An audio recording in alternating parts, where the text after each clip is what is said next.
Yeah. Fine.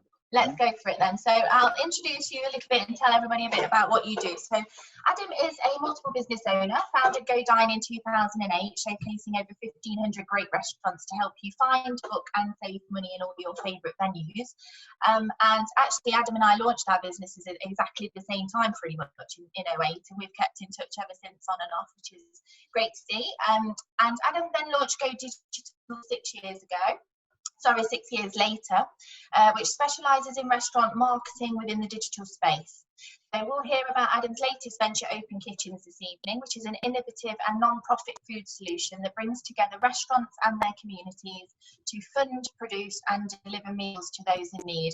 And this has all been inspired by the recent pandemic. So hello Adam and welcome. Thank you for joining us tonight. Thank you. 12 years, I can't believe that. I know, it's madness, isn't it? I mean, obviously we've kept in touch in all of that time, and I've been watching you grow at a distance and all the things that you've been up to, and obviously this latest venture that we've spoken about recently, Open Kitchens UK, has really taken off, hasn't it? But before we get to that, because I do want to hear a lot about that, just tell us a bit about kind of how you started and what was your driving force behind starting Go Dine in the first place, which I guess is your baby and where it all began, isn't it? Yeah,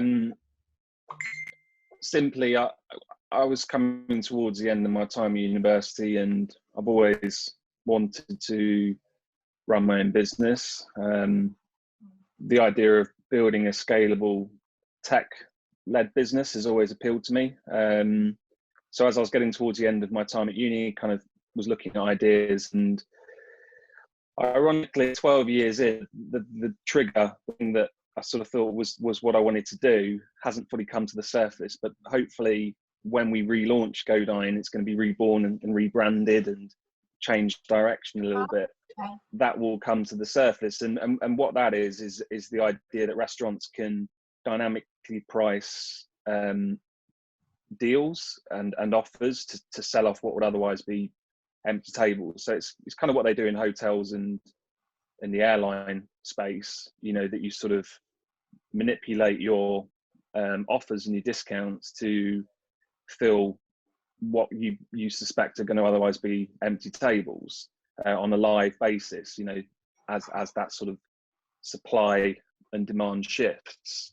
So that was the trigger, really, the idea of bringing dynamic pricing to the restaurant space. Then we built the platform, and yeah, as I say, slightly strangely, but never really put that to the forefront, kind of, if in truth, got sidetracked with a few other angles that we took with it and building it up. And but we're coming full circle to really put that to the forefront of what we're going to be doing at this next stage. Been building a new platform now for about 18 months, which yeah, it's pretty crazy what it's capable of doing, and very, very exciting. But that was where it came from. Right. But if it hadn't been that, it'd have been something else. I kind of had about 4 ideas and sort of picked the one that felt most sensible. So yeah, I think you're the optimum of entrepreneur. I think that word really suits you, I would have to say, because you've always got some idea of something that you want to do, and when you've got one idea that you're working on, you've still got other things that you're thinking about, and you're getting involved in other things and other projects. And I know that you're involved in the easy pre-order side of things as well, aren't you, with your brother Mark, who runs that, and that's another successful business that's also in the hospitality industry. So it all relates, really, doesn't it?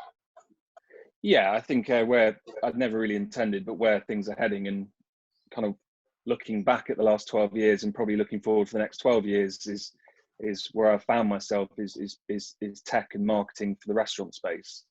Yeah, if I'm honest, I totally forgot about easy pre-orders. Yeah, so we're no longer involved. Yeah, I just, well, we sold that business about 18 months ago. So it was bought by Michelin, you know, the Thai company, because they have an interest in the restaurant space and they own Book a Table. And Book a Table bought it to sort of add into their offering. And effectively, it's a system that allows restaurants and hospitality venues to manage large group bookings. So like the pre-ordering, the prepayment, dietary requirements. It sort of manages and handles that and produces reports, table cards, checks for the kitchens. And you know, deals with a lot of the headache that comes with that from both the sort of restaurant and customer perspective. But yeah, that's we sold that baby, which was. Do you know, I didn't know that. Mm. Yeah, I didn't know that, but no, well, and actually, you know, like I say, all of your businesses seem to link. They're all in the hospitality industry. Yeah. So, like with any business, really, have you found with the way that it's all connected up with your first business that you launched, has that then led on to and inspired you to then launch the next and the next, would you say, out of the need or the need that's out there, really, and you developing these software systems that you're actually answering people's needs in business? Yeah. Is that how you found it? I think I would always want to make sure they overlap, and we're actually starting up a new company. Well, we started about 2 weeks ago, which is almost like a commercial version of Open Kitchens, which I'll come on to explaining. But yeah, everything that we kind of do, there's always been a link and a complement, and I think that's critical because, you know, I wouldn't like to be involved. I wouldn't like to be distracted, or I wouldn't like to sort of take my eye off the ball with what I'm doing and the core businesses that we're pursuing. They have to interlink and support each other. And truthfully, you know, the reality of it is that, say, easy pre-orders came out of just seeing and hearing restaurants and customers complain about dealing with group bookings, you know, from any number of perspectives. Open Kitchens came about because of what's happening at the moment. The digital marketing side of our business, you know, restaurants we worked with on Go Dine, which is the restaurant booking guide, we're asking for help with their digital marketing, so we just sort of span that up. Yep. So they're all the same customer. Actually, That's probably the key. Is we basically provide marketing and technical software solutions to restaurants. So it's, you know, it's one marketing pipeline, one customer set. You know, as we build that data, we've got more to sell them, and we're just kind of adapting to their needs really in the market. Absolutely. I was going to say, and it's really smart way of thinking and smart business, because you've got that one demographic, as you pointed out, that you're just marketing to and offering different products to each time, and listening to the customers and giving them each things that they need and want, like we said. So yeah, so in terms of, let's just touch on the C word, as in COVID-19, because I don't want to, like I say, harp on too much about it, but obviously after all, that's why we're all here online talking to each other from our bedrooms, home offices, living rooms, brick walls, and roasteries, by the looks of it, and gardens. So how has it affected you? I mean, you've got so many businesses going on, but like you say, they're all in the hospitality industry, and we know that has had to stop for the last 3 months, effectively, in a lot of ways. But because you were already digital, have you been able to carry on in any way, shape or form with your businesses? Tell us a bit about kind of when lockdown hit, what happened in your businesses for you? Well, okay, warts and all.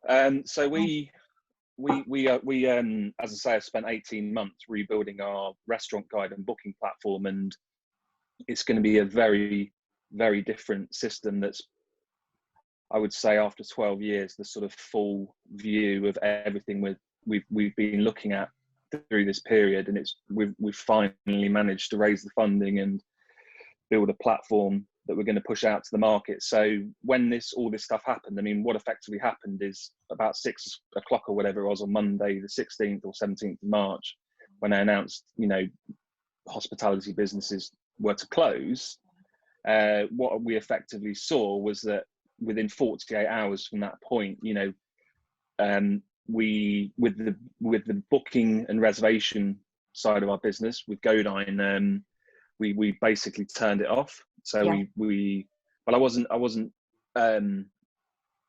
that was okay, because or it wasn't a hammer blow, because we were investing a lot into marketing. So in a way, we're actually spending a lot on marketing, and therefore, you know, switching off the system for this period wasn't like we could cope with that, because we were investing quite heavily. So we just sort of pulled some of that investment.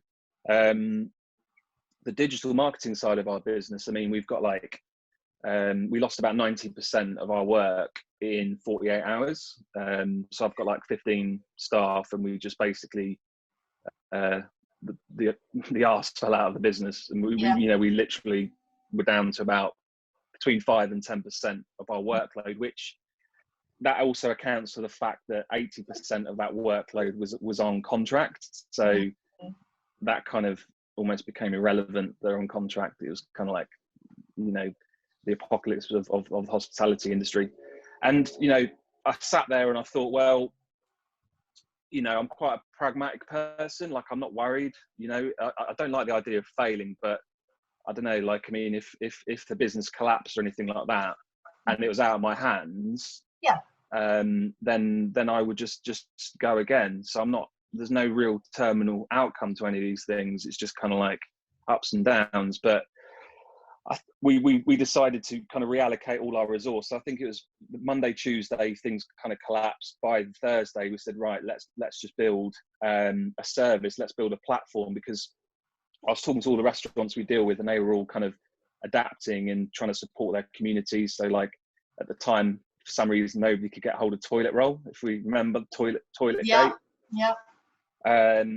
We're giving out food and helping their community, and it was a very frightening time. So I was seeing that going on, but I was equally seeing the restaurants do a pretty poor job of promoting what they're up to, and not quite sure how to do it and make it work. So I kind of thought, well, given the kind of stuff we build, let's build a platform that would showcase restaurants that were leveraging the capacity in their kitchens on a voluntary basis to cook for their community. And that would be a sort of a crowd-funded application. So fans of restaurants, which we have hundreds and hundreds of thousands of people that we can access through our network of restaurants, are able to donate to fund the production costs of meals, and then we'll work the restaurants to get them to the people in need in their community, which there was this clear willing to do there. They had no use for their kitchen facilities. The community were willing to pay for the food, but also it would help them rebound, because the key was that I kind of thought, well, there's no point trying to operate commercially, so we may as well just build goodwill and come out the other side stronger. And then, this is open kitchens, right? This is open kitchens, So it's literally like our thing now, like where we got to 3 months in, we've raised so far £230,000 and produced 140,000 meals, working with something like 42 restaurants. But and we've partnered with Hilton, the hotel group, and Fairshare, which is a food charity, a surplus food charity. But we've now put a pitch out today to do an initiative in the summer to feed children, and get meals to kids during the summer holidays. So we're raising 150k for that. So we're going to start doing a lot of press and PR and get that ramped up. And then if we get some traction with that, we're also looking to roll it out in Manchester and Cardiff.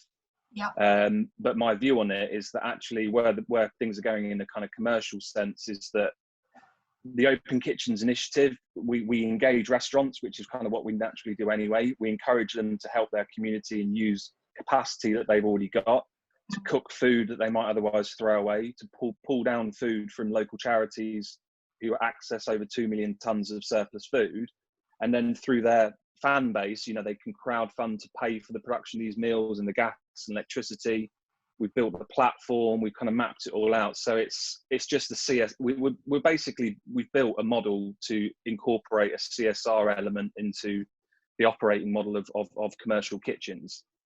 And we're looking to roll that out beyond just this pandemic, just as a permanent thing. And we'll probably stop doing kind of boring, traditional, mundane kind of marketing, just selling services, and just build relationships with restaurants through CSR, which then will lead on to marketing, because we're promoting them and they're seeing our efforts. So we'll probably continue that. It's just fantastic that you've come up with this idea through such a short space of time. I know I spoke to you 3 weeks in when you just launched it, and you'd already were flying with it. It was already on the verge of going national. You've been speaking to some huge companies, high profile people, haven't you, that you've collaborated with, strategic partnerships, all of that. And the model in which that you've taken for this is really clever. But the fact that it's non-profit as well, but obviously I know you've mentioned that there's a way in which that you might be able to commercialise it at some point through a separate business, but linked with it, and a bit of a crossover is really clever as well. And I wouldn't expect anything less of you. Adam, but, Adam, do you mind, Fiona? Is it all right if I jump in? Go, Would that jump be in. okay? Go. I was just going to say, Adam, what a fantastic story! How inspirational, and you know, everything you've talked about is branding 101. Really, it's like listen to the customer, find their need, launch something that helps you stay relevant to them. And you know, it's I think you've been incredibly brave though, because obviously it must be quite risky to suddenly think, well, we'll do this kind of almost voluntary CSR kind of aspect to the business, but from the sounds of things, it's going to be quite symbiotic going forwards from what you've talked about. But I just wanted to touch on another thing that you said earlier on. This is my question really. You talked about like you didn't want to be distracted, right? And which I think is quite an interesting thing, seeing as you've also mentioned you've got like 4 or 5 things going on. How do you keep focused, and how do you think how do you think you're going to keep focused going forward into the future? Because it's going to be tricky, isn't it, if you've got like a CSR approach here and a commercial approach over here? How do you see it yourself keeping focused on one thing? The way I build the businesses I'm involved in is I go through like 3 months of just ludicrous hours and sort of working intensity. So the first 2 months of lockdown, it was 130 hours a week for 2 months solid. It was horrendous, to be honest, and that's with 2 little ones as well. So yeah, it was dreadful. But the point is that you know, there wasn't much else to do with our business, so I thought, well, you know, fine. So we had that runway. One of my other businesses, but the point I'm making, I suppose, or to directly answer that question, is I build the infrastructure. So I think where I kind of enjoy most is setting up that infrastructure and then ultimately modeling it in a way where it kind of runs itself. So like in relation to open kitchens, it will become very light touch from sort of working 7 days a week for 2 months, and then drop down to sort of 6, and I'll probably get down to about half a day a week, because we've built very extensive project management systems, CRM systems. Our platform handles all of the onboarding and restaurants, and then it generates all like the marketing packs that they use and the materials that explain how everything works. We've got strategic partners that handle the logistics now and the delivery, who also have access to the charities. So all of the things that were taking our time, we've just chipped away at and filled them with partnerships or processes, to a point now where it's very, very light touch. And that's kind of how we've always done stuff. So like Easy Pre-Orders was the same. It was about 2 years working on building it, but once it's built, it's then just a case of marketing it. So I guess really to sort of to put it in very simple terms, like each of these businesses, I kind of build them like a machine, like a system, a self-fulfilling system, and then sort of start to step back and get people to sort of look after it. So yeah, they all kind of look after themselves now. Great. But they all complement. You know, my big thing is about just more and more connections in the same space to effectively offer full services. That's great. Thank you, Adam. One of the questions that I was thinking as you were speaking as well that I'd like to ask is, at what moment did it hit you that, you know, after the panic, kind of, you said that, you know, the hospitality was really affected, 90% of your business just stopped just like that. After that sort of head in hands moment where you had your little meltdown for however long that lasted, like we all did, but what moment did you then pull yourself together and go, right, now we need to do something? And that light bulb moment came with Open Kitchens. So I remember quite clearly. So on the Monday when they announced kind of shutting down the industry, I was kind of like, right, well, we're going to have to probably just hang in and push back on some of these contracts and then just pivot to do things like takeaway, etc. On the Tuesday, you know, it was just call after call, email after email of restaurants dropping out, and you just sort of think this is just not viable trading conditions. And by the Wednesday, we dropped about 90% of our work, and I kind of thought, yeah, this is could potentially be like a terminal for the limited entity.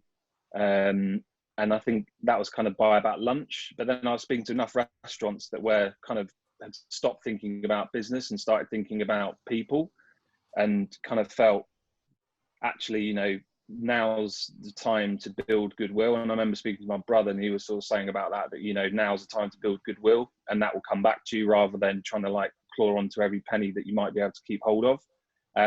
So by the Wednesday evening, it was a bit weird, and it was a bit like a poison chalice, and it kind of played out like that. Like I saw, because of technology we've been building and platforms that are very self-fulfilling and scalable, like I saw the idea that restaurants could onboard themselves to pledge to cook for their community, and that would, say, generate their Just Giving page and their marketing pack. And so I kind of saw the model off the back of conversations, and actually I sort of sat there on Wednesday evening, and I was like, I can either just kind of, I don't know, spend 3 months watching Netflix and chilling out, because I was pretty knackered as well, to be honest, leading into this with the other projects. And I thought that's quite appealing, but I just thought I couldn't. It was just like that bad.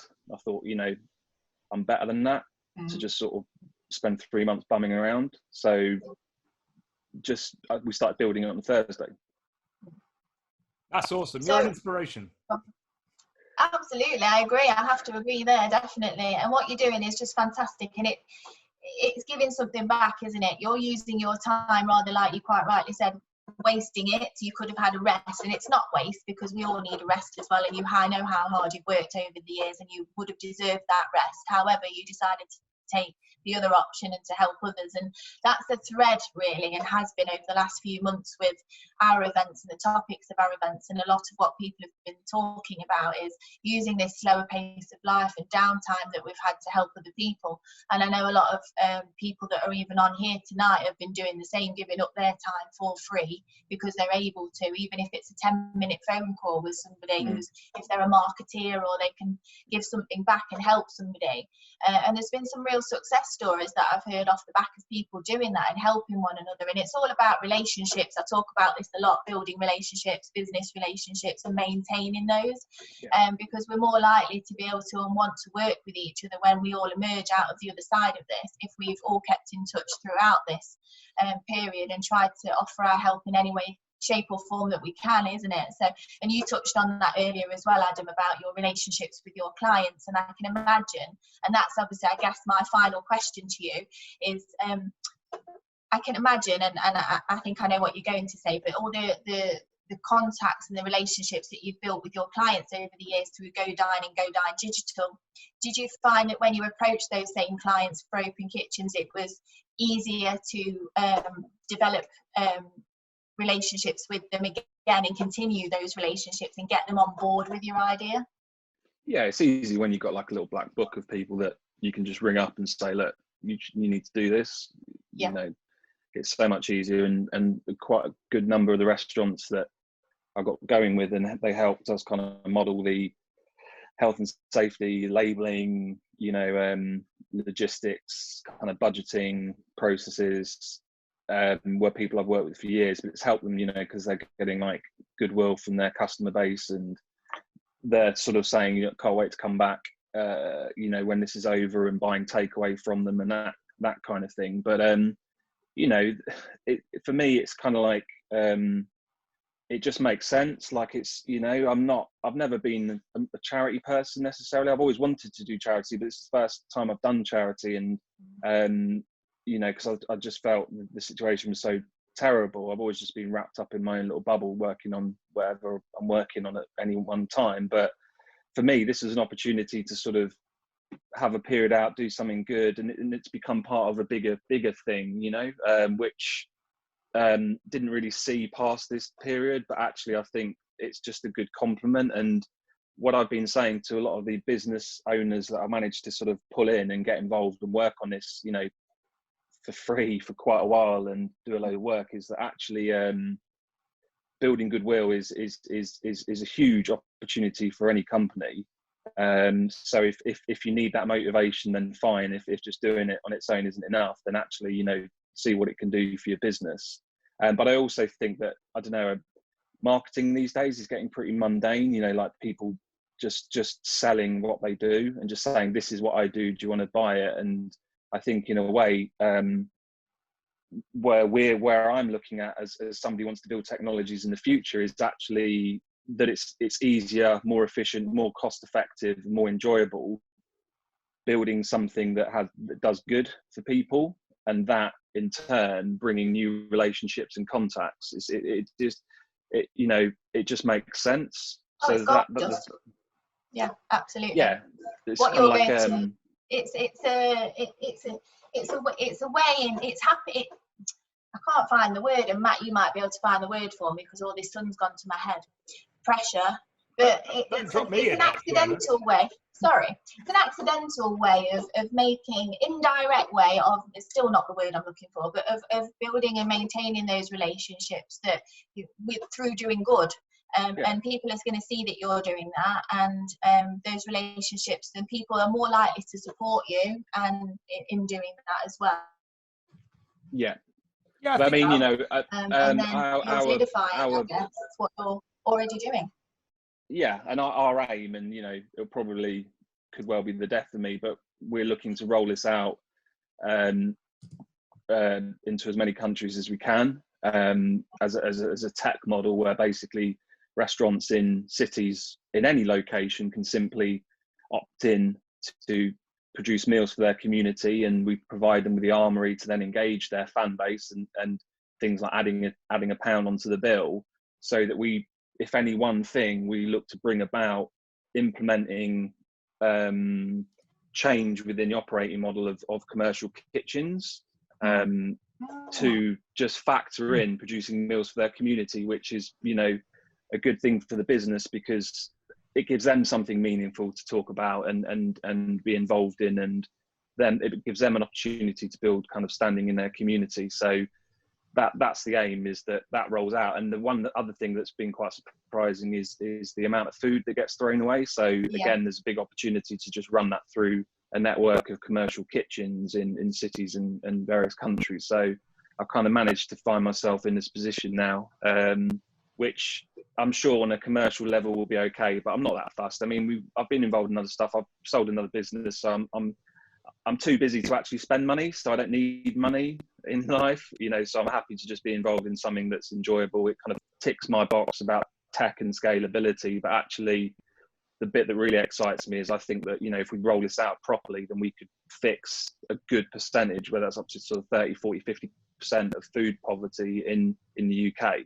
So might as well give it a go. Absolutely, and this has all come from, and I must stress this again, from the pandemic, which is incredible because we've only 3.5 months in now, roughly, aren't we? But it's been such a quick turnaround of you developing this new brand, and then also this other brand that's coming off it as well, another arm of this. So I'm really looking forward to hearing and seeing more of what comes of this. So, and I'm sure I'll give you a little, because it'll be interesting actually. Nobody really knows this other than the guy I've set it up with and a couple of my. Have we got an exclusive coming? Yeah, if you will. Okay. I mean, it's not I don't know, one of the Kardashians being pregnant or anything, but what we're doing is basically in a similar thread, using some of the technology we've built. We're going to be building a platform whereby you can buy ready meals. And I don't like the word ready meals, it kind of downplays it, but basically meals that you just need to whack in the microwave or an oven, produced by restaurants. Yep.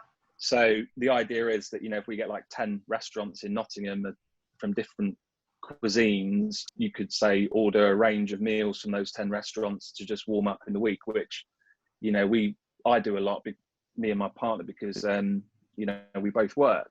We've got 2 little ones, so we spend quite a lot on that. But again, I think the restaurants need a new revenue outlet, particularly social distancing, and before the crisis they're struggling anyway. So we're looking at that sort of, forget takeaway. Every man and his dog seems to want to build a takeaway platform, and it's going to be difficult in restaurants. So we're looking at that. If you have 1 meal out and 1 takeaway a month, what about the other 29 meals? Can they be cooked at a really cost-effective price by using latent capacity in restaurants? So it will be a bit of a, ready meals basically by restaurants in your area. No, it's great. It's a great idea. So fantastic. Thank you for sharing that with us. Has anybody got any questions for Adam?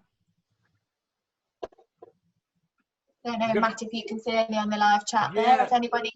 No, I can't see anything. And I was going to say, like, please do feel free throughout today's sessions. If anybody has got any questions from any of the speakers or to Fiona, you know, pop them, not for me, but if you've got any questions, pop them in the chat.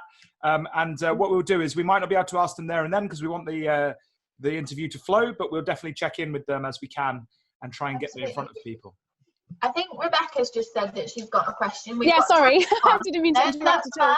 No, okay. I just found that idea really interesting about the whole ready meal demand, and I just wanted to know if there was any sort of NPD that you had to do in terms of the restaurants to make it ready meal available, because obviously you can take something and take it away fresh and we know it lasts sort of 3 days, but just in terms of making it available for people to keep long term, I was just intrigued by it and I think it's really interesting. So I was just wondering if there was, what sort of timings was that to get that in place, or if it was something that they can do straight away? Yeah, so we're piloting it just to sort of test the demand and kind of work out the model. But we've got like a Yamas restaurant in Nottingham. Oh, I love Yamas, yeah.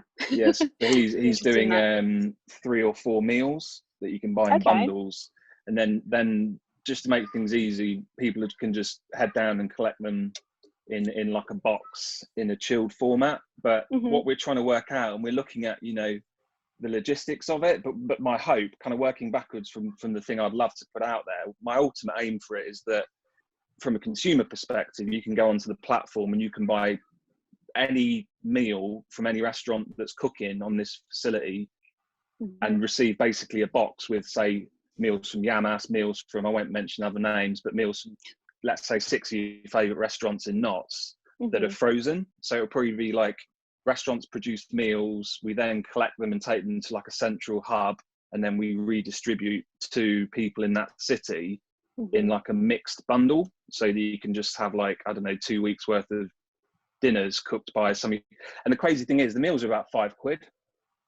They don't, it's latent capacity rather than, say, us setting up a factory sort of model and distribution and shops and that kind of thing. Like we're just basically tapping into it's affordable, what already exists. So the meals are pretty cost effective, but obviously good quality meals made by restaurants. Yeah, so much food must go to waste, right? In in the restaurant trade. I'm not in that industry, but I can imagine a lot of it goes to waste. So what a great option as well, if they overcook, to have some outlay for the waste, so we're not wasting so much food. Just a quick one. And just to quickly add to that, because you make a great point, the wasted food is going to get used as part of the Open Kitchens initiative, so they can then save that food for the charity. And also for every, we're kind of modelling the easiest way to do this, but say for every 10 meals we sell to the customers of a restaurant, they will cook one for Open Kitchens too, and that's part of its sort of ongoing. It will continue to operate as it is, but it's just another part of its ongoing sustainability, that there's like a kickback. Nice. Someone just made a comment. Alex S said, Adam, please speak with Enoki restaurant in the Lace Market about the pre-prepared food. I don't know if that's because Alex S likes Enoki restaurant food and he needs it to be on your platform, or because they wants to eat it, or whether or not it's because they think there's a connection there that's worth you tapping into. No idea, but there you go. Will do. Thank you. Great. Well, thank you very much, Adam, for sharing your story. If we had more time, I could talk to you a lot longer about this. I've got tons of questions for you, but we'll have to catch up another time. And we'll all, I'm sure, keep our eye on Adam's projects and ventures as time goes on. And where can everybody find you, Adam? Would you mind maybe popping some details on the live chat? So if anybody's interested in supporting or following you for Open Kitchens, they can do. Yeah, just on LinkedIn, but I'll put the link in. Yeah, no, that would be great. Thank you. Right, so we'll move on now then to our second speaker or speakers. I'm going to introduce Jennie and Alex next. So we've got Jennie Holland, and Jennie has spent over 20 years in the PR and digital marketing industries, working on some of the world's biggest and best known brands, through to innovative startups in the Midlands, London and Australia. Jennie set up Jennie Holland PR in 2016 and is here to talk to us about her new project in collaboration with Alex Lees. Now, Alex Lees is our very own videographer and part of Team RSViP, but also runs a video production and marketing company based in Nottingham City Centre. And Tale Production has developed successful video strategies for organisations including universities and the NHS, as well as smaller targeted campaigns for SMEs. So welcome, Jennie and Alex. Thank you. Hello. And where are you, Alex? Both of you. Are we both unmuted? There you are. We were just saying that Alex looks like he's been really busy today with his post-it notes up behind him, lots of idea generation. So I'm expecting you to tell us all about your new ideas that you're working on at the moment. Literally just for this. There's nothing on them. But before we go into sort of your new initiative that you're working on together, because obviously you are both run separate businesses completely. Obviously, as I mentioned, Alex, you are in the world of video, and Jennie, you're in the world of PR. But just to kind of ask both of you really, in terms of obviously lockdown and since lockdown, what's the differences between your day-to-day? And I imagine these might be quite different for each of you, but I'm interested to know your day-to-day stuff. How has it differed between pre-lockdown and now? How does it differ? Like, say, the differences, and how did it affect you really in your day-to-day roles in your job? Jennie, do you want to go? Oh, are we polite? Okay, I'll go. You're way too polite for my liking, all this. Which one answers first? Would you like to go? No, you go. No, you go. No. Right, Jennie, you go. So, yeah, life has changed a lot for us. Obviously, we're a PR marketing company, which is often first to the chopping block when, you know, the economy falters in any way. We were hit quite hard, but quite quickly. So I think in the first 2 to 2.5 weeks of, you know, the new lockdown measures, we lost a considerable amount of business. Well, sort of on pause, clients on pause. But because it happened quite quickly, it was a bit of a shock, obviously, to the system. And consumption went up of consuming news and learning, but also consumption of alcohol to deal with it. But because it happened quite quickly and then it stopped, you know, we've had quite a lot of time to adapt. I was very worried that that was going to keep continuing until we had no clients left. But actually, it contained itself. And since that point, which is obviously quite a long time ago now, sort of, 10 weeks, something like that, we haven't had any other change. We haven't had any other clients sort of pause or have to leave us, unfortunately. And we have taken on 2 clients in lockdown, which was a surprise. Wow, that's great. And I think that's down to the fact that those clients had more time to think about their marketing. Yeah. Both in terms of, I know one of them was considering it for a while, but it was almost the push they needed. They had a bit more time to look at their own strategy, what they were doing, what they weren't doing, and you know, the fact that they didn't really have a public voice. And another one that did it because, you know, they've got a lot of competition in the marketplace and they really wanted to, you know, raise their game. So early doors, lots of change, you know, lots of adapting.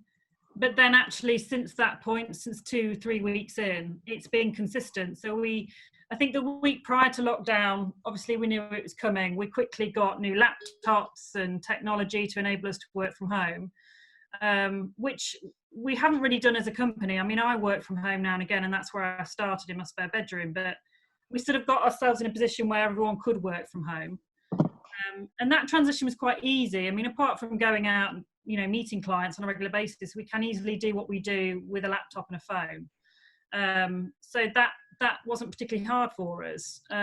We have put some of our staff on furlough, and we reduced other people's hours. Those hours have gone back up, but we still have staff on furlough. But so that's the sort of PR agency side of things. In terms of our clients, it was just a case of adjusting. Yeah. All of our clients have, you know, strategies and plans and things that we know we're going to be working on. But, you know, like anything really, we had to look at all of that and almost start afresh, because it was a balance between continuing to be, you know, the public voice of our clients and sharing relevant stories about their businesses, but also being authentic. And, you know, I think prior to this, we were very, very focused on publicising success and positivity, and that's what drives us. Whereas I think that's changed a bit now. There's got to always be some of that, so people can help build their businesses, etc. But there's got to be a bit more about, you know, less business, more people.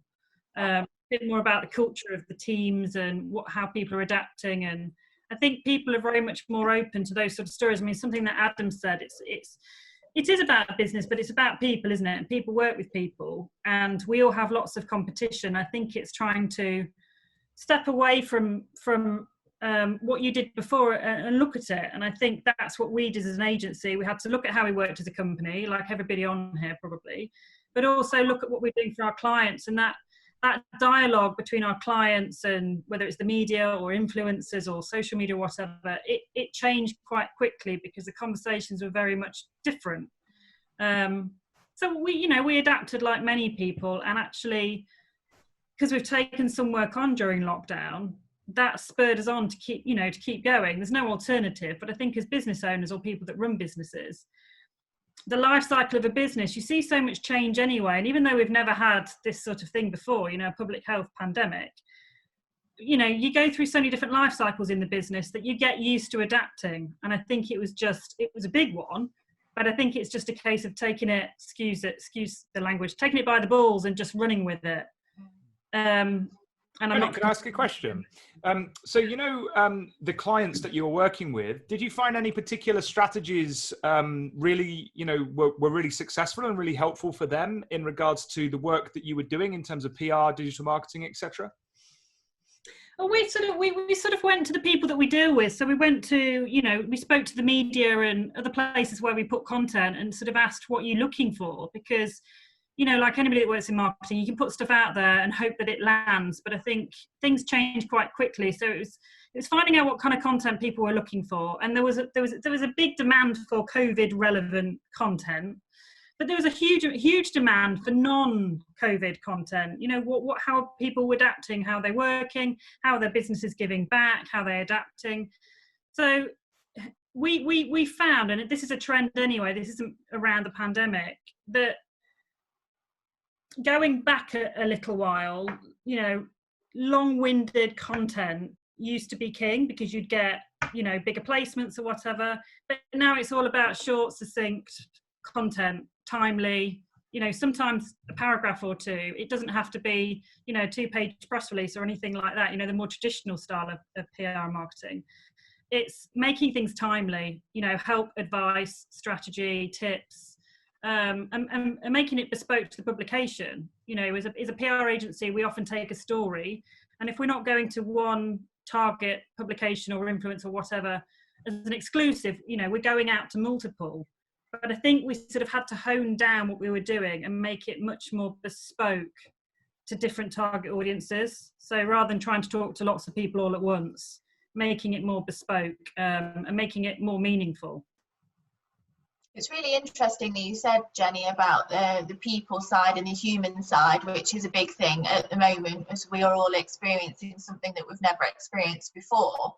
And I think the mental health side has become apparent with people as well. And that's why I think a lot of the marketing messages that you mentioned have been softened or had to be softened, haven't they? So the generic way of marketing, where we did it before in PR, in the way that may have worked before, may or does not work or will not work now. I guess my question on that, and we will come to you in a minute, Alex, my question on that links with that is really, do you think that will continue in your style of marketing going forward in PR? Do you think it's going to change for the long run now you've had a taste of this, and with this sort of more humanized PR and marketing, a more bespoke way of doing it? I think yes. I think before this came upon us, it was moving more towards that anyway. I think this has probably pushed it quicker, if you like. But I think it was less hard. It's becoming less hard, if you like. And I think this has just encouraged it. Will we go back to how we were? I guess yes and no. It's like, lifestyles as a whole, people are saying we'll never go back to the way we are. I'm not sure. I think some things will not go back to the way they were, but I think, once life starts happening a bit more, people get busy, I think people will slot back in some ways into how they were before. But I think specifically with what we offer to our clients, we will always now be mindful of how things changed, and I don't think it will completely go back. I just don't think it can, and I think the appetite now is slightly different to what it was before. Yeah. But again, we're sort of dictated by, we have our ideas and we have our strategies that we put together for our clients, but we also have to listen to the demand for content, what people are looking for. We obviously are concerned about reach and clicks and all that information, but we also need to keep going back to the places we're putting content to say, you know, what is it you want to see? One size doesn't fit all, and it hasn't done for a long time, but I think that's even more apparent. Yeah, interesting. So Alex, the same question to you then, really, in terms of kind of how has your day-to-day life changed as a videographer? Obviously, a lot of things that you were doing were sort of maybe events related, or you were having to go into physical venues to film. You know, you've got to have some form of human contact when you're videoing. So how has it affected you? Yeah, it was tough to begin with. I think as soon as it hit, I think there was quite a few projects I had in the pipeline, and obviously, like you said, immediately they just completely disappear. I was also in the position where I didn't get any support from the government whatsoever, just being a director, limited company, so it fell through that gap. Then bringing everything home as well, that was the next challenge, you know, trying to fit everything into the spare room, which is, you know, vast amounts of video production equipment and big computers and everything. So yeah, needless to say, my partner's not been the happiest over these weeks, but you know, we've adapted and we've made the most of it, really. And I think that's where I started to say, okay, you know, you can either take that step back and just think, let's try and ride it out, or you could take that perspective of, you know, full attack mode and see what we can do to really understand, like Jennie was saying, the customers, what they're going to be potentially needing, what they're going to be wanting after this, and try and adapt and be versatile towards that. So the first few things I started to do was to get in touch with product companies from all around the world to within the product filming kind of area. So we had products sent over from all around the world, really, some as far as America, sending us products, and that enabled us to build up on that side of things, because, you know, with filming products, you don't have to necessarily be there with anyone. You can just do it from a studio. We were able to then set up a studio environment here at home, which has been fantastic. So that was the first thing. The next thing was, okay, how can we then empathize with people, and how can we educate people on the fact that you can still market, even though it's very difficult. You know, you don't want to be doing something that, you know, it might be giving something back, but then shouting about it and making everyone feel kind of, I guess, envious or feel annoyed by the fact that you're doing that. And I kind of then thought, well, how can we adapt and provide a platform, provide some way of let people see those opportunities to continue with what they're doing, to share those stories and things. So that's where me and kind of Jennie, well, prior to COVID, me and Jennie were in conversations anyway, but things adapted and changed, and we thought, why not still try and launch something where we can provide a platform for people to be able to talk about the challenges that they faced and talk about the pivots and the things that they've done to adapt and change to their audiences, because there were some fantastic things out there and some fantastic things happening. So because of all of that, it seemed like a fantastic opportunity to be able to communicate with lots of different people, to share those challenges and experiences. So, you know, this can be shared out to a variety of different people who are probably suffering from similar types of challenges. But it also gave an opportunity for us as a business to be able to showcase the different types of things that could still be done online with marketing. And that has kind of changed things quite a lot, with opening up conversations with lots of new people. So, you know, Jennie's contacts and my contacts who've been, you know, crossing over, and we've been able to share and open up more, which has been fantastic. There's been some real great insight from, you know, athletes, from entrepreneurs, from businesses. We've had Leon Lloyd, who's an ex-Leicester Leicester rugby player. Yeah. He joined, Tigers. and that was absolutely fantastic. He was talking about the challenges with mental health, and obviously with all the athletes around the world that, you know, have had to completely adapt their training plans, and that insecurity of not knowing what's going to happen, through to people talking about crowdfunding and talking about how they've been able to adapt and still raise investment during this period, through to people talking about sustainability. And you know, all of these different topics that have come out and all of these fantastic stories has been a great opportunity for me to learn about all of these different things. A great opportunity to give back to other people, but also for us to showcase all of the different types of things that can be done virtually. From that, I mean, these sticky notes are actually is now a pipeline of different things that have come from that. And we're going to be working with Nottingham Carnival to do a virtual carnival. I've been working with Leicester University, who've got an event tomorrow, which is an innovation event that is talking about the new funding and the new opportunities that they've got in and around Leicester. And there's just been, you know, a whole variety of different virtual events that people have been putting on and adapting to. And obviously, because we've been there and been in the face of people showcasing what is possible, then fortunately they've, you know, come to us for that support. So I think, going back to the initial question, it was difficult to begin with, and you know, I think it was just a case of taking a step back and saying, you know, what are going to be those opportunities, and how adapt and how can we empathise with people to showcase that it's possible to still do things, and just taking that opportunity and going forward with it, really. Right, it's great. I mean, you've got that platform to be able to do that, haven't you, with video? So, and it makes sense for you to collaborate together. Obviously, Jennie, on the PR side, you've got the contacts, and I guess the interview knowledge and all of that side of things. And then, you know, you make a great team, I imagine. So I'm looking forward to seeing some of these interviews. Can we see them now, or is it set to launch? Yeah, so there's about 11 live on the YouTube channel. Okay, great. So perhaps you can post a link for everybody at some point on the live chat so that we can link up and everybody can have a look at that in their own time. But Matt, you had a question? Yeah, it was just a quick one for Alex, really, because I've seen the great content that you're putting out, Alex. And one of the things I thought was quite interesting that folks might be interested in is, did you do something on how to basically create some content using your mobile phone to video things with? Do you want to kind of talk about that? Like, where did that come from? I thought it was a great idea.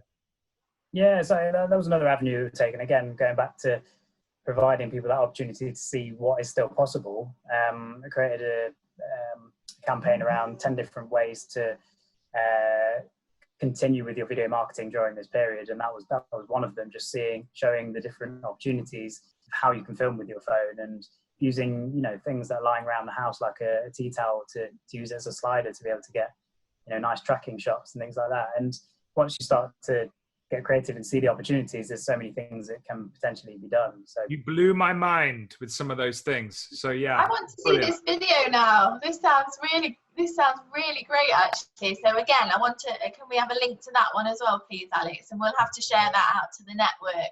I'm loving all of these Corona videos, actually, in the sense of, you know, I've seen Corona haircuts, you know, how to cut your own fringe, crew cuts, how to do your fella's crew cut, from hairdressers. There's some really innovative stuff going off with businesses that are just kind of just trying to keep their profile raised at the moment and help people. It's all, again, going back to that, how can they help people and add value at the moment in this downtime. So yeah, no, it's really great what you guys are doing. Does anybody, sorry, go on. Yeah, that was my I don't know who that was. Oh, Alex, sorry. Sorry, Alex, say that again. That was my fault. I was trying to get the link to the... Oh, no, that's fine. That's fine.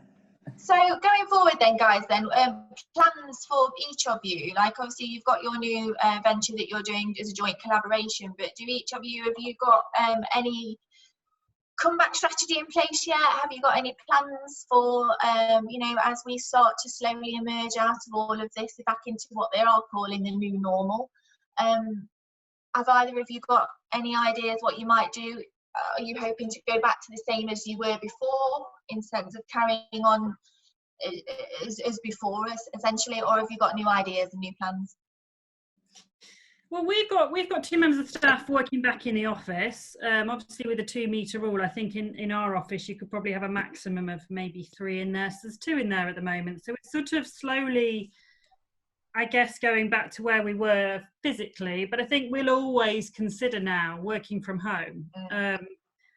as I say, we can work anywhere, but as a marketing team, we work best as a group. So while Zoom and everything is brilliant, it's not quite the same as being in the same office. So I'm definitely not of that feeling that the office is dead. I think the office is just a place where people come together. So we'll gradually move back into the office, but there will probably be more flexibility going forward. Yeah. We used some of our spare time to work with 2 not-for-profits on a pro bono basis. So we're working with Nottingham Charity Footprints, which is a almost like an education centre for children with mobility and physical and mental disabilities. So they use this centre to learn skills that a lot of children take for granted, you know, taking their first step, walking, talking, whatever. So because the centre had to close because of lockdown, they sort of tried to take their offer online. And I think we all know the not-for-profit sector's been hit so hard, and there's all these amazing charities that people put blood, sweat and tears into to build up. And then, you know, funding stops and they're just high risk then to fall apart. So we had some spare time, so we decided to do it, do something good with it, because we're definitely not people that are happy sitting around. And then we're also working with a human trafficking company, charity in Birmingham, which is something that we might carry on doing. You know, once you start these projects, you've realised how important they are. That it's going to be hard to stop that. It was going to be initially sort of, we'll work with you on a pro bono basis during these difficult times, but you know, we don't know, we might carry that on. But I've been thinking about, is there a way where, you know, marketing companies, other companies, you know, creative tech, whatever, designers, if you've got time at the month spare, and I don't know logistically how this is going to work, is there an opportunity to sort of pull that time and offer sort of joint services or complementary services to the not-for-profit sector? But that's something I'm sort of thinking about, and that's something else that's been borne out during these times, because you don't want to just stop doing the things you thought, well, I'll just do this while people are struggling, because I think this is going to be long-reaching. So I think there's opportunities to keep giving, but also opportunities to evolve the business. Absolutely, and if you're as well connected as you are, and you've got a great platform, great resources, great knowledge, great relationships with a lot of people, then if you are able to help people less fortunate, charities, get involved in fundraisers, community projects, then like you quite rightly said, it's not necessarily a temporary thing, is it? If you can do it ongoing, then great, you know. So yeah, thank you, Jennie. And Alex. Yeah, so down my screen a bit. So the thing I think that we're going to try and adapt towards is looking for the businesses that are looking to go live, obviously with the restrictions being lifted and everything, seeing how we can support them with delivering their message. So a lot of people are obviously talking about the measures that they're putting in place for how they're going to keep people safe, so such as hair salons and everything.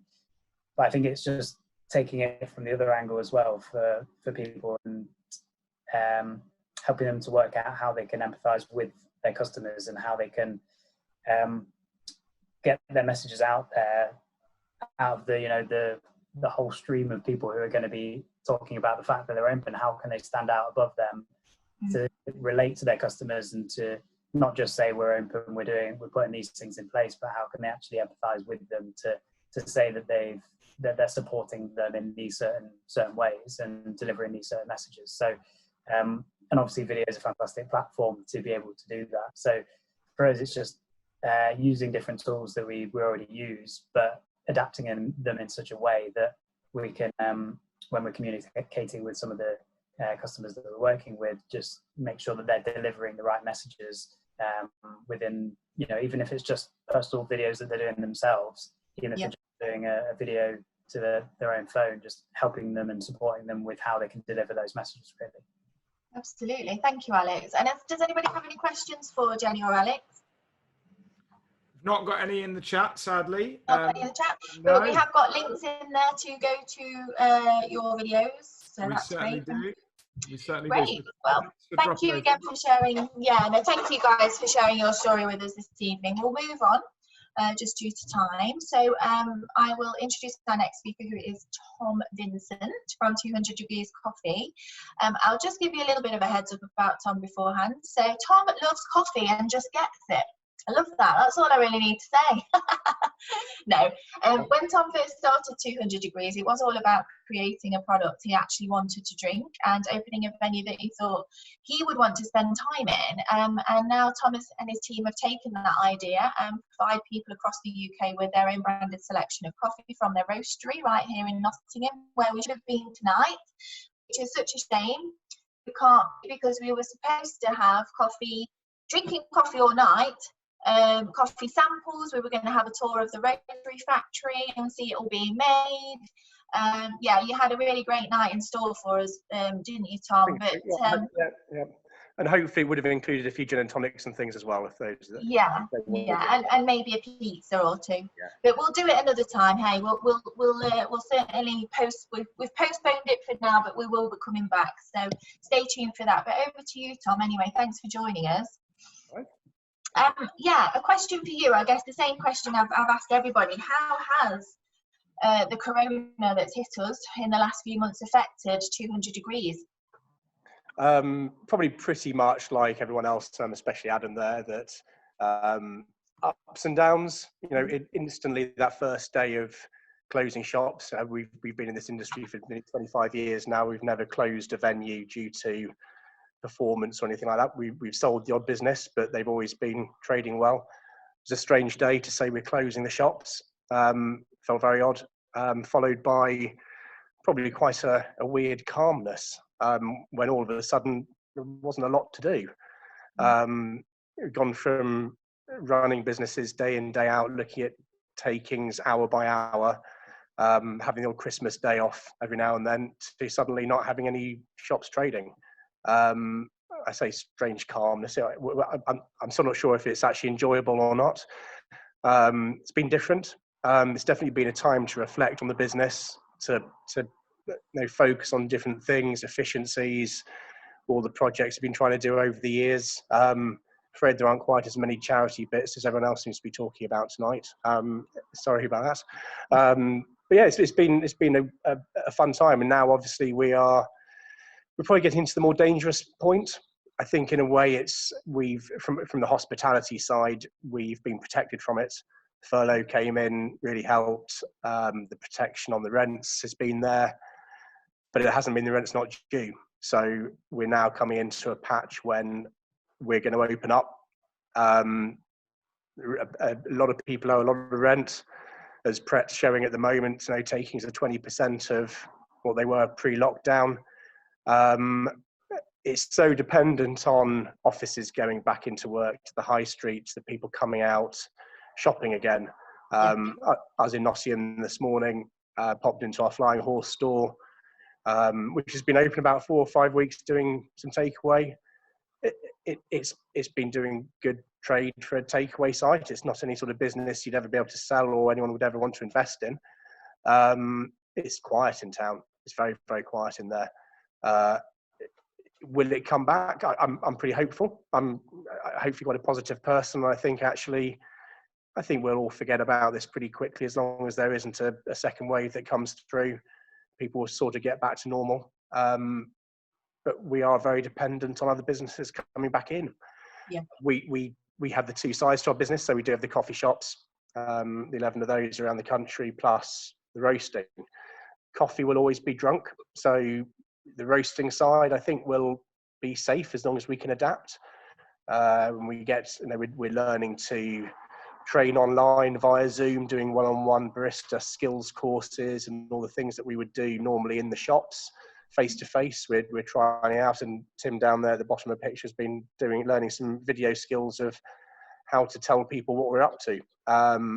So yeah, we are adapting, but it's still so many unknowns. You can't really plan for the next month or two until you know what's going on. The announcement a few days ago obviously helped, but the details are still got to be worked out. Sure. So tell us a bit about, you mentioned adapting then, as we all have. Tell us a bit about how you have adapted. I don't know whether that's you or Tim that want to answer that.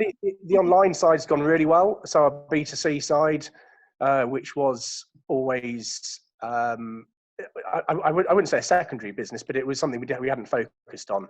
Yeah. Posting coffee out to home, posting kit out. It was always something that we were doing because we could do it. We had the roaster, we had the people packing. Let's send some coffee out to people at home. That's probably gone up tenfold. We're doing a little bit of PPC. That's the right term, isn't it? A little bit of marketing that way, although it's not really our style to push it too hard on that. A lot of probably sending 1,000 bags out a week into people's homes. A lot of other web orders going out. People are just buying kilos or 2 of coffee. Quite a few machines going out as well. So the home market is doing very well. Oh, who's that? Thank you, Steve. Oh yes, that's Steve. Yes, he's got his bag he ordered through the e-commerce website. Yeah, so it's obviously working. There we go. Yeah, how is it, Steve? Come on, Steve. Yeah, nice. Well done. Thank you very much. And hopefully that's something that will stay. So we might come out of this pretty well. The e-commerce doesn't make up for the trade that you get from 11 shops. And it definitely won't support the sort of 160, 170 people we have working in them. When furlough finishes end of next month, or not finishes, but changes end of next month, that'll be an interesting time. When rents are due in next month, that'll be very interesting. There's were suggestions that 30 to 50% of our sort of competitors will go bust. If it is anywhere like that, it's going to be pretty disastrous out there. Extremely uncertain times for you at the moment, isn't it? Matt? Yeah, it was just had a quick question for you, Tom. So obviously, the bounce back is about to begin. And I hear what you're saying about your business very much relies on other businesses opening up and obviously footfall and getting people back into the city. But I just wondered if you could talk about, or if you've started to talk about, as those coffee shops open up, what have you had to do or what have you been thinking about in regards to the customer experience post COVID, in the bounce back period? Have you given much thought to that, and what does that look like for 200 Degrees? At the moment, the takeaway opening has been a few little screens up. It hasn't been too imposing. Everyone is expecting differences when they go in. Today was actually the first time I've been into the Flying Horse while it's been trading since we set it up. It felt very odd. It was the proper sort of notice that we have lost that atmosphere that hospitality is about. We're not in the trade of selling coffee. We're in entertainment, people chatting. That's our business, providing a very welcoming place to be. We're all very aware that if everyone has to cut their seats from 70 down to 40, you lose the atmosphere, you lose what a place is about. Do we all want to sit in a restaurant being served by people with visors on? I mentioned my sneaky haircut today by someone. When he reopens next week, he's going to have to wear a gown and a visor. So you're going to be having a haircut by someone that looks like he's out of Tron or something. It sort of works in a hairdresser because you need your haircut. We will do everything we can to minimise the impact within the shops, and the meter has helped dramatically. If it had stayed at 2 meters, it would be a very, very different story. We have quite large coffee shops. Our 2 in Nottingham are sort of 2 of the smallest that we have, but anyone with 20 or 30 seats would really struggle. And I think it's a very different story for the vertical drinking sites and the high-end restaurants. That side of it, it's going to be very, very difficult. We trade on tight margins. In our business, if you make 10%, you're doing well. There's not really a restaurant out there in the country that can survive on 60, 70% of turnover. It's just not the model that we're built on. Fixed costs are so high. Again, we're more lucky being outside London. Some of the guys we speak to, that's what I spend a lot of my time now doing, is speaking to our compatriots in this, that their rents are extortionate. They really need trade to come back in central London to keep that going. So in terms of nuts and bolts, you're talking about like visors for staff, I assume? I don't think we've got to. I think we'll maybe go to masks, but it's the distancing. Yeah. Actually, the takeaway service at the moment is actually easier because we're behind the counter. And the customer comes in, buys a coffee and walks out. When we go back to a little bit of table service that they're now trying to force on you or force on us, it actually gets harder because we're now both sides of the bar. We're now interacting with the customer. So that journey gets a lot harder. I think there will be people out there who, if you want the full visors and the full masks and everything, probably won't be coming into a coffee shop anyway. So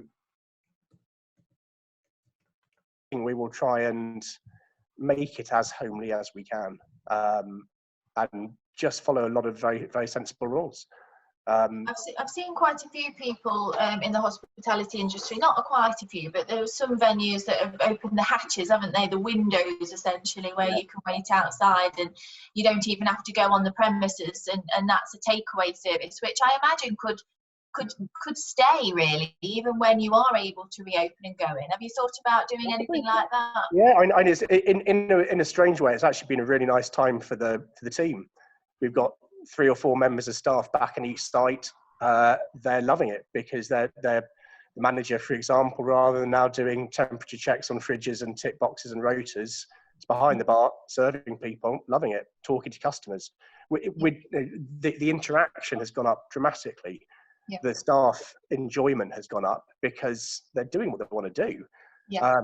We haven't got to clear tables. We haven't got to load the dishwasher. I know everyone hates unloading a dishwasher. We do it every 5 minutes when we're busy. It's actually a nice place to work. Yeah. So it would be lovely to, and it is challenging us. We are sitting there going, wait a minute, what do we actually need to introduce back into this? Yeah. How much food do we need to do? Why are people coming to us? But it always comes back to they're coming back to us because it's a nice place to be and they get a nice hello when they walk in. It's experiential, isn't it? I mean, hands down, the coffee experience is not just about getting a quick coffee. It is sometimes when you're running late for work and you need to walk down the street drinking it, wake yourself up before you go into the office. There's that side of it, but there's also the experiential side of actually, you know, like I said in my introduction about you, it's about actually taking the time to enjoy a good cup of coffee and sit with friends. It's a social thing. So like you said, it's an entertainment. You are in the entertainment industry, very much so as well, which, you know, unfortunately for you, you've been hit on both sides. The hospitality side's been hit, and so has the events industry and the entertainment industry. And hence why, I guess, you know,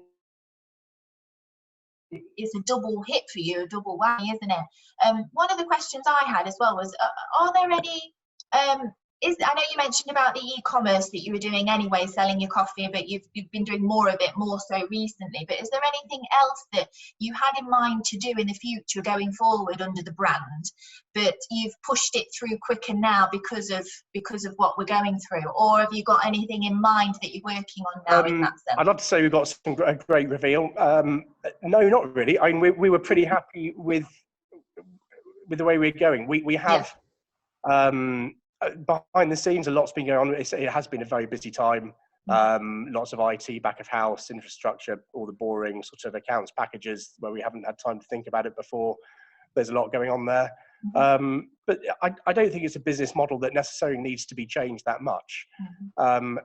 It's something which we enjoy in this country. And there isn't really a big difference out there. What we need to do is we just need to keep doing it very, very well, not cut corners, not cut the quality or the experience of what it's about, and hopefully ride out the storm. And if we can get out there and we can be a slicker model and more streamlined, and do things a little bit better and have a more engaged team because they've enjoyed it, and we may be doing less products and we don't need to do it, I think we could come out of this really nicely. Absolutely, yeah. So, yeah. Great attitude to have, Tom. And another thing, as you were talking, I was thinking about the experiential side again, because I know that you we're doing sort of not just tours around the roastery, but coffee making demonstrations, wouldn't you? So you would go into companies, corporate firms, sort of team building exercises, that kind of thing. And I guess that's stopped as well at the moment. But you mentioned that Tim was getting more au fait with video. So have you thought about taking anything like that onto the video side? Do you think that would work? Yeah, I think it'll be more live classes. So Yeah. the rather than actual video, I think the video is just a way of sort of explaining what we do. Yeah, we were building up a nice little mobile class that we could go into offices and teach people about coffee, and the barista schools were doing very well in each city where we've got them. And then, this came along, and suddenly you can't run classes anymore, especially when you're looking over someone's shoulder, sharing cups of coffee and tasting. They're sharing glasses to taste things. So what we are doing, though, is suddenly taking that one-on-one. So our cost of delivery drops dramatically. We've just brought Alex back into the company off furlough to develop those courses. I think he's doing one for Stuart Broad next week, and the England team, they've apparently isolated with their Sage machines and after the course, so we're going to teach them how to make great coffee. Right. And it's that, investing in your business. Those courses will be free. We're looking to engage with our customers, teach them how to make great coffee. We're not going to force you to buy our coffee, but obviously we'd love you to if you do at the end of it. But it's really about learning how to make great coffee at home, have fun with it, and just keeping people aware that we're still around and still roasting. Absolutely, it's a great idea, and that's the key thing, isn't it? It's just at the moment, it's just staying visible. How can we all just stay visible?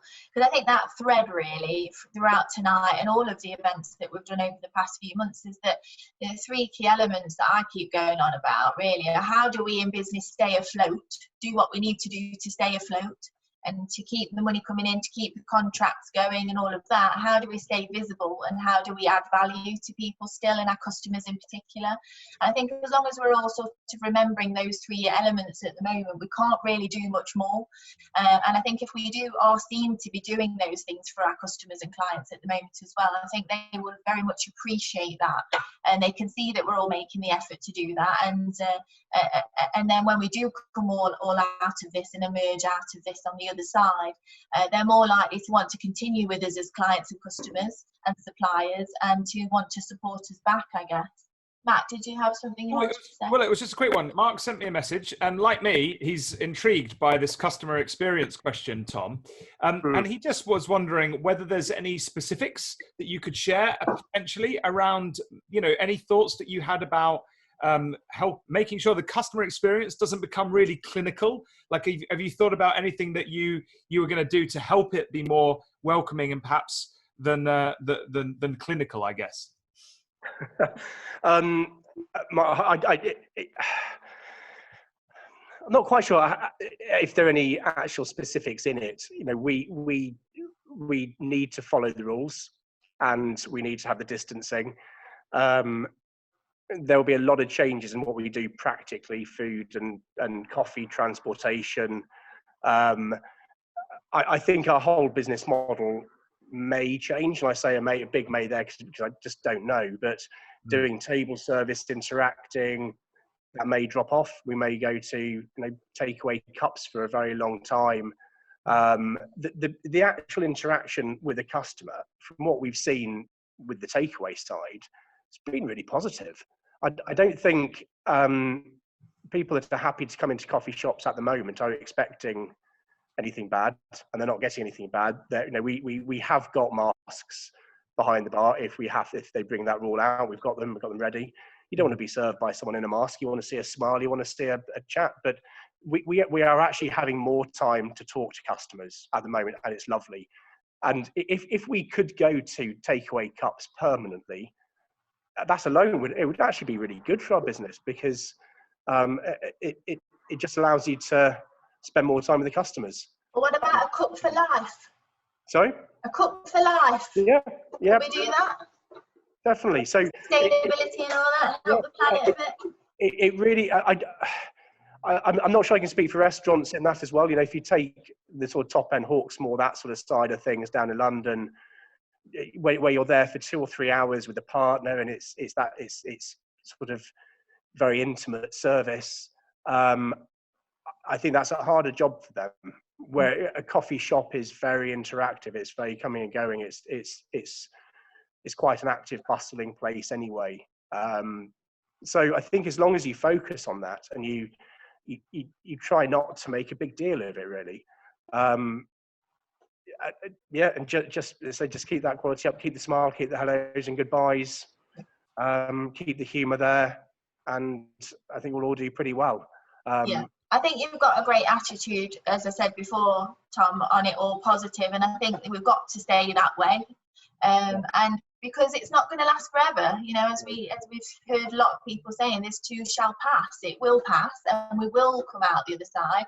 Things will be slightly different, I think, for the foreseeable, but there's no reason, you know, why we can't actually implement new ideas now, or come up with new ideas now, ready for implementation on the other side. But also then, you know, people are, there's reprioritization. There's a lot of buzzwords going on at the moment. Pivot was the one that was at the beginning, wasn't it, Matt? Everyone was using this word. And then now I'm seeing a lot of reflection happening, which is nice, but that's on a personal level. But I like that as well, because after all, it's the people behind the brand, which is the most important thing to focus on anyway. So if we're all having that time to be able to reflect in this downtime, from that reflection is coming some really powerful stuff, is what I'm seeing, and real creativity that's happening, and all these new ideas that are happening, I think aren't just a temporary thing. They are going to work. It's going to be a hybrid, I think, of all these, the existing business model and the new stuff that's coming out of, you know, the COVID-19 lockdown. So it's pretty incredible, really, looking at it from a positive note. I like that. Does anybody have any questions for Tom? Anybody else? Steve. Steve has asked, has Tom's new roaster, which I understand is behind him right now, which he didn't actually touch on. So Tom, I don't know if you want to mention that, but Steve, yes, give us a tour. Has it lived up to your expectations? Oh, it's amazing. And if anyone fancies being bored by my car head roaster for half an hour, I think Fiona's had the experience. I won't bore you now. It's brilliant, is all I'm going to say. It's efficient, it's sleek, it's it doesn't squeak, and it doesn't set fire to the roastery. The one nearly did about 3 or 4 times. It's brilliant. That's a good thing then. That's a good thing. Yeah, it maybe wasn't the best time to buy it, as I've said, but it's very nice to have a nice shiny toy sat in the roastery. And if anyone does want us to come and see it in a few months or so, they're very welcome. Oh, that would be great. That would be great. We should maybe organise something where, you know, I know that we'll come back with RSViP and do an event with you at some point anyway when we're allowed, but we should maybe organise something, some other stuff as well, where we can do more sort of like intimate, smaller tours, maybe with just a few people at a time. So we'll have to chat about this, that idea another time. But I ought to share with you all as well that Tom converted me, because I'm not a coffee drinker. I never liked the taste of coffee. I know Tom knows this. I did have to admit it when I came to the roastery, and he said, just try this one. Which was the one you gave me? It was a little cortado, wasn't it, I think? Yeah, and I always forget the name of it. But now I'm converted, and that's the only coffee. Yeah, the only coffee that I've ever liked is this one that is by 200 degrees. Have you had a coffee since then? No. Okay, well. I mean, how converted actually are you, Fiona? Because I've never even let it pass my lips, because I've tasted it once, couldn't stand the taste, hate the smell, you know, everything. And every time my friends have tried to force feed me coffee and say, no, try this, you'll love it, never happened for me. I literally have 8 a day, and that's really bad for you. So, like, you know, we're like the opposite, Fiona. How many? How many do you have? I have been known to have about 8 a day, but I've cut down because I was having palpitations. Like, yeah, well. Did you get the shakes? That is fantastic. I aim to get the shakes every day. If I haven't, I'm disappointed. How many coffees a day do you have, Tom, out of interest? Way too much. Yeah. If I do get serious headaches if I don't have any by 11 o'clock. Do you? Withdrawals? Yeah. I tend to do cafetières, so I have a couple of large cafetières in the morning to myself. And then a few espressos in work and a few other bits. I try and stop. Yeah. Well, you've got it at your fingertips, haven't you? How You've got to live the brand, Tom. Sorry? You've got to live the brand. I know. Exactly. I was just going to say, how many different coffees have you got at the roastery at the moment? We probably only have about 5 at any one time. Yeah. 3 are changing seasonal. So a lot of like a sort of vintage wine. You buy a harvest for that season. When they're gone, they're gone. And then we have a few more of the standard ones where there may be a co-op. So our Brazilian, for example, is 2,500 farms all into one co-op. So the taste stays the same throughout the seasons. Right. So it's a bit of a fair trade. Yeah, fair trade. Yeah, Rainforest Alliance and a few others. Yeah. And they're from all over the world, aren't they? So yeah, there's a lot to learn with coffee. I could talk to you all about. It's so interesting, even though, like I say, I'm not your typical coffee drinker. But like I say, I haven't had one since because I'm waiting to be able to come back again for yours. Well, hopefully soon. Absolutely. Well, thanks again, Tom, for sharing your story with us tonight. It's been great.